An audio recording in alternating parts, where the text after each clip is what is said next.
ГСП онлайн. Городские новости сейчас. В ТРЦ «Ярмарка» 26 сентября откроется очередная выставка фотографий «Прищепка». Это уже 7-я аналогичная экспозиция. На этот раз вернисаж приурочен ко Дню туризма. Тематика соответственная – путешествия. Основная цель – показать, можно снимать хорошо и интересно, не являясь профессионалом. Количество присылаемых работ не ограничено.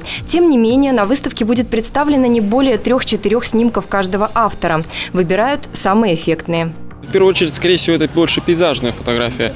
Очень интересны мне фотографии, это самобытности людей, местного населения. То есть, если куда-то ездили, допустим, там Индия, там Китай или еще что-то, непосредственно то, что о людях фотография, то есть о людях и о местах. То есть я на фоне храма, нас это не интересно.